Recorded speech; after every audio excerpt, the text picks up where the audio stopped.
thought of. And so I would say we directly start with our stories, and then you can see that not only successful stories are learnings, also neutral ones and not so good ones are.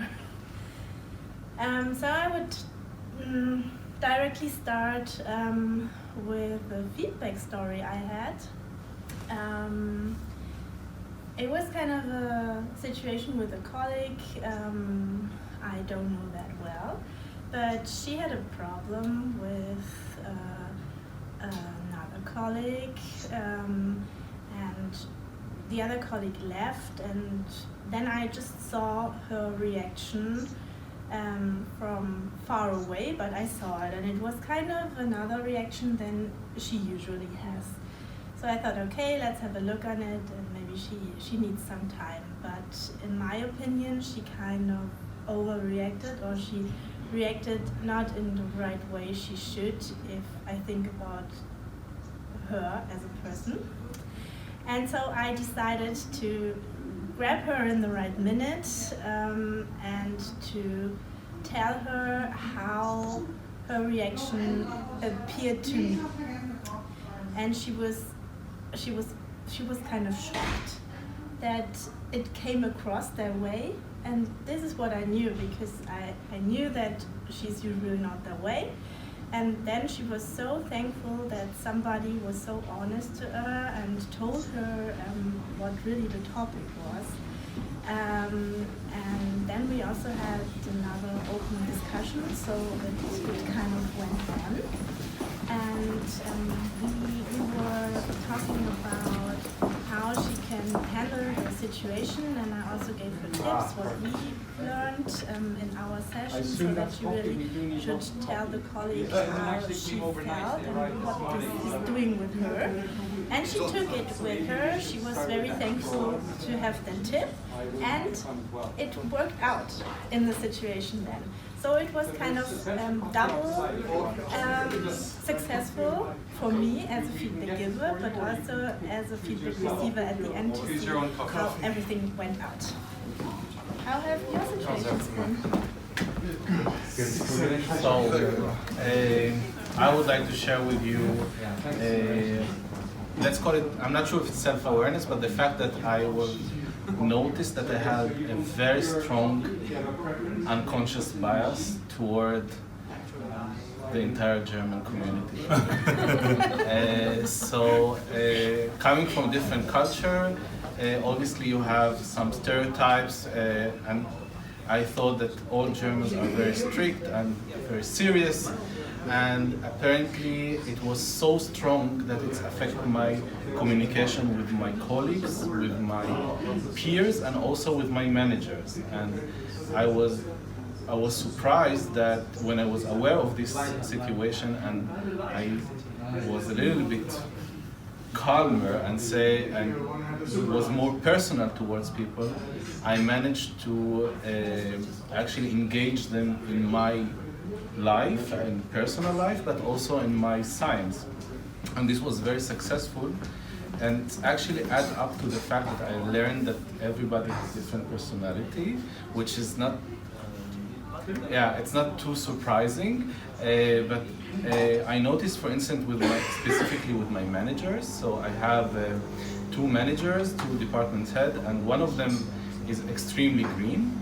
And apparently I noticed that if I'm allowed to talk with him on a personal level, and when I'm talking with him about his semi-personal life, about his trips and about his weekends and about his family, I managed to influence him more often and help him actually to give me more resources and help me with my own work.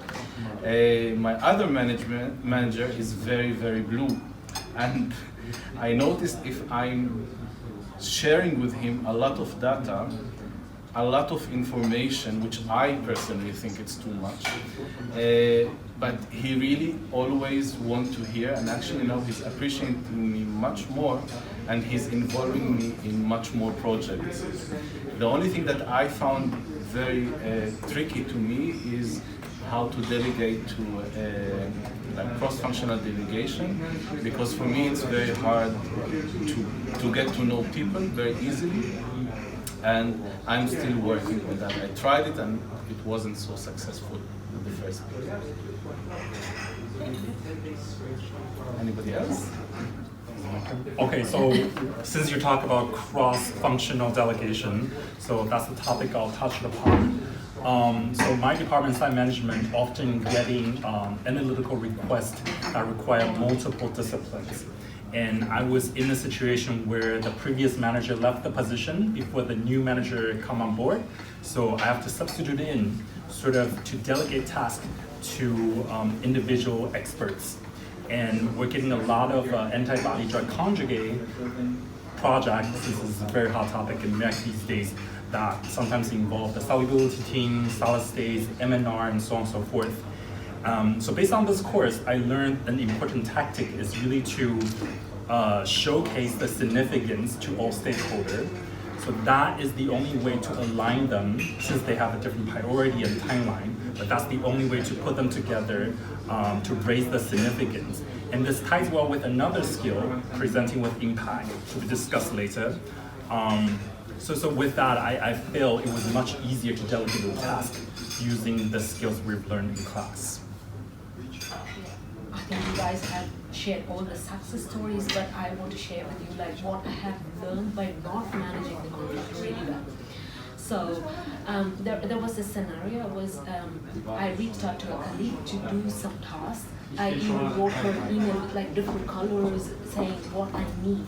And it's a bit complex, so I wanted to talk with her, but she did not want to talk with me. And then she did this task and she went on vacation. And I see that it was wrong, and I tried to reach out to her. And she was really, really annoyed that I'm trying to reach out to her during her vacation. And she just escalated that thing. And then I had to take my time to explain everybody around and also to her to explain the need of that task that I asked her. Then at the end, what I learned, people don't really understand everything as you do. So this is again like the distortion that we have learned. And the second thing is that prepare everything as down as possible. The third thing, keep calm and explain everything from the scratch as you are explaining to a child. So I think this learning will be helpful for everybody because you can just relate to everything that we have learned during our training. Okay, so now we'll come to the self-awareness part. So just to start with, I'm personally a very red person. And before this training, all of my emails and all of my conversation were like, hello, I need, or I have this data, best regards, Dima, go away. Like, and that's also my personal communication. Hi, I need this, thank you. Okay, that's what I have, this is the data I have, thank you, bye. And then like after the course, I understood like not all of the people are like me, not all of them are data driven or like, okay, you have 10 successful experiments and that's it. And then like actually I was trying to be open to the people and like there was one actually successful story. We have one colleague and I just started to talk with him just to know what he's doing more. And then he appeared to be that he's like 20 years training in martial arts and I was also training in martial arts. We found some connection points and like now he's always showing his training picture from training and like we can talk not only about work. And that's very nice. Actually, now he's really appreciating more. I know more about him, so if I want something from him, so I know how to touch the right points. And like I think really right now, even again, my emails right now look maybe again very stereotypic. So hope my email finds you well, and like I'm really asking for how are you and everything. But at least I'm more aware that what drives me, that not what drives everyone in this room or like in my department. So like should be more aware and like just know that everyone has its own drivers and that's okay. That's what makes our life so diverse and colorful. So that's it. Thanks. Yeah, and we have Nian. Yeah. Okay, now it's my turn. Yeah, power posing seems to work well. Yeah. After EFP, I accepted my manager's challenge to present my learning journey to the leadership team. So looking back to my past experiences while presenting, I never had such level of confidence. I delivered the presentation and received good feedback from my manager. So preparing my presentation according to Freddy the Fifth's approach was not easy. I actually struggled a lot and couldn't really translate the whole concept into my presentation. But nevertheless, the result was not bad. So I wish there is a work relevant example provided during the training. Yeah, that's my sharing. So what is our conclusion? Well, I think EFP has provided valuable input for self-improvement, even though it might fail in the beginning. Though a lot of practice and adjustment to our personal needs is still required. EFP enhanced with good examples or maybe case study for each topic will be helpful for participants to put the concept into practice. Yeah, that is our conclusion. Thank you. Thank